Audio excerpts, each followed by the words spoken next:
Baik.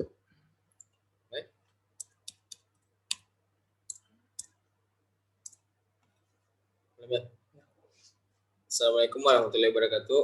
Perkenalkan, nama saya Muhammad Sigit, NIM 200301501267, kelas PJKRH. Hakikat perkembangan.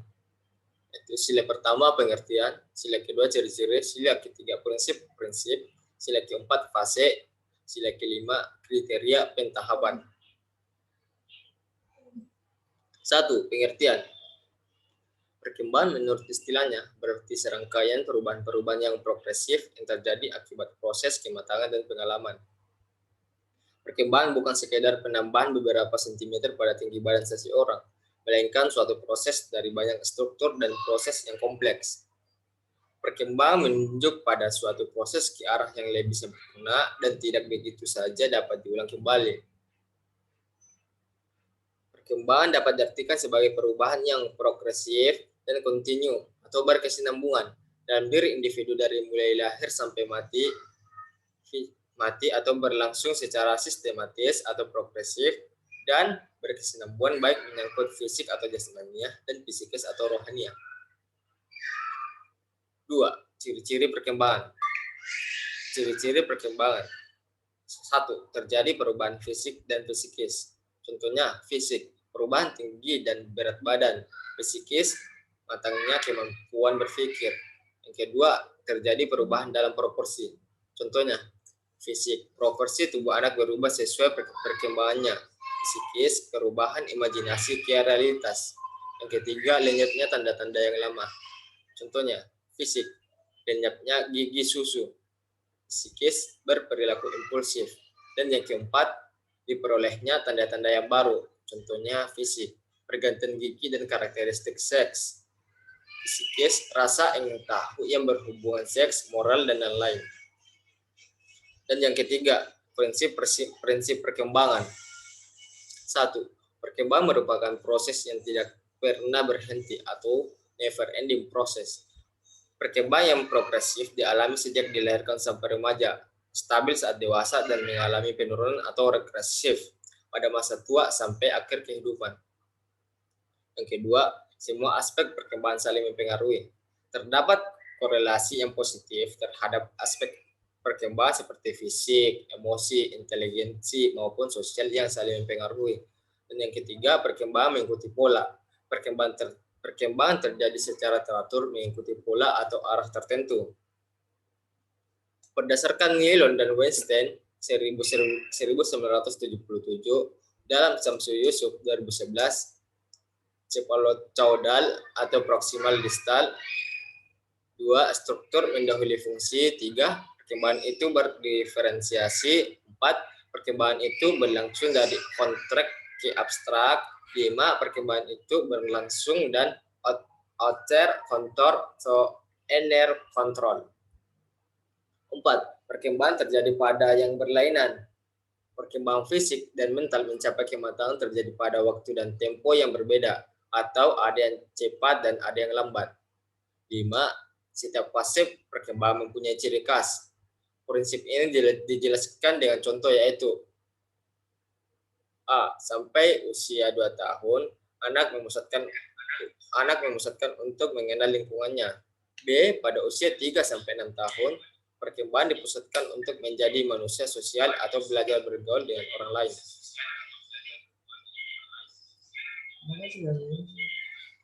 6. Setiap individu yang normal akan mengalami tahap atau fase perkembangan. Prinsip ini berarti bahwa dalam menjalani hidupnya yang normal dan berusia panjang, individu akan mengalami fase-fase perkembangan. Dan yang ketujuh, prinsip kematangan.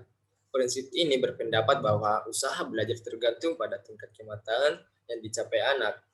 Pertumbuhan dan perkembangan membutuhkan perhatian yang serius, bukan usaha yang timbul dengan sendirinya.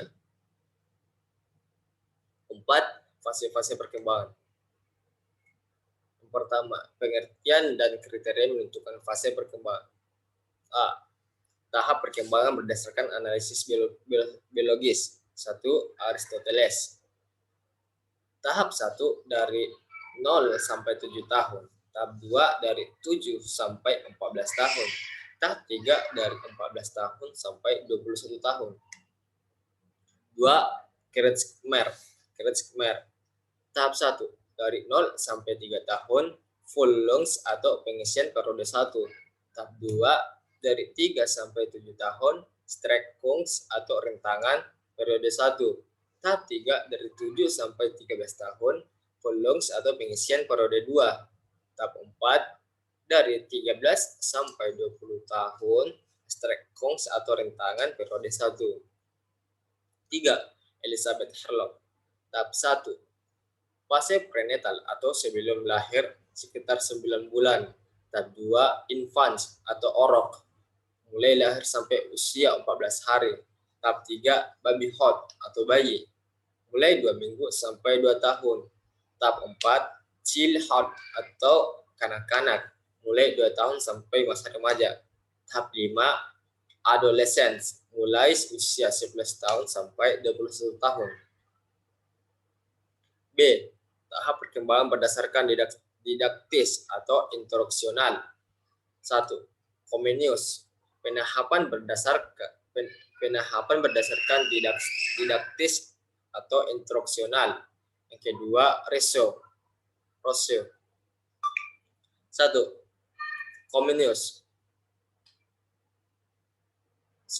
Yang pertama, sekolah ibu atau sekolah maternal untuk anak 0 sampai 6 tahun, dan yang kedua sekolah bahasa ibu atau sekolah vernakulan untuk anak-anak usia 6 sampai 12 tahun.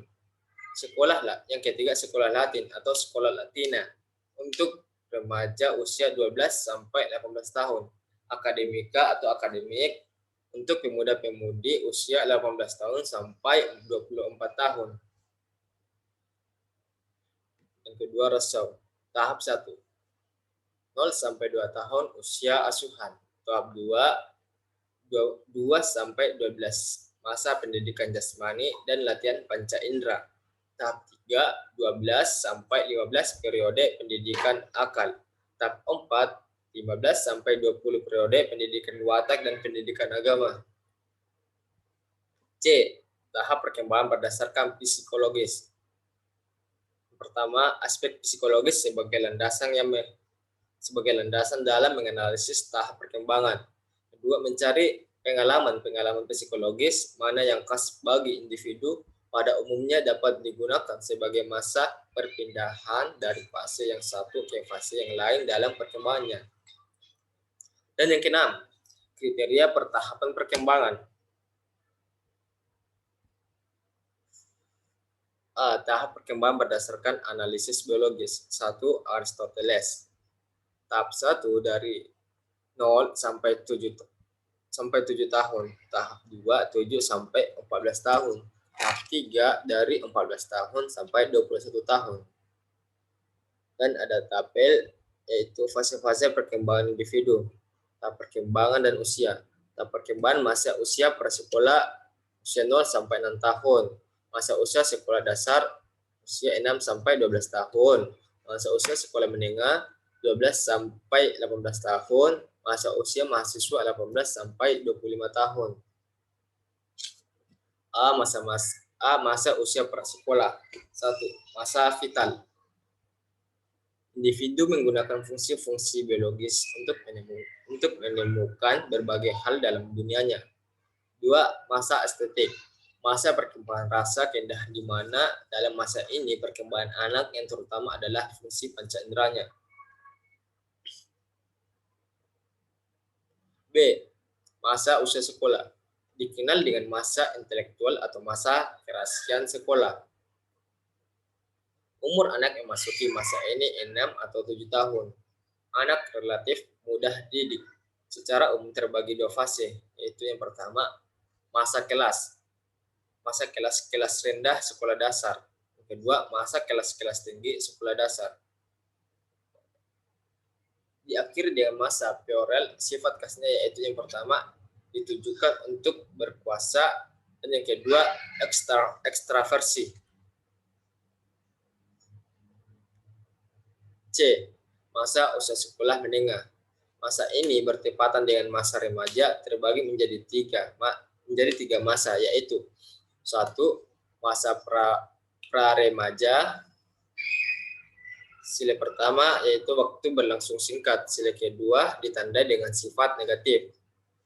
Negatif dalam prestasi, negatif dalam sikap sosial. Kedua, masa remaja madya. Sila pertama yaitu timbul dorongan untuk hidup. Sila pertama yaitu timbul dorongan untuk hidup. Sila kedua mencari sesuatu untuk dijadikan pedoman. Yang ketiga, masa remaja akhir. Sila pertama ditandai dengan dimilikinya pendirian hidup. D. Masa usia kemahasiswaan. Sila pertama umur 18 sampai 25 tahun. Dan sila kedua pemantapan prinsip hidup. Sekian dari saya. Terima kasih sebelumnya. Wassalamualaikum warahmatullahi wabarakatuh.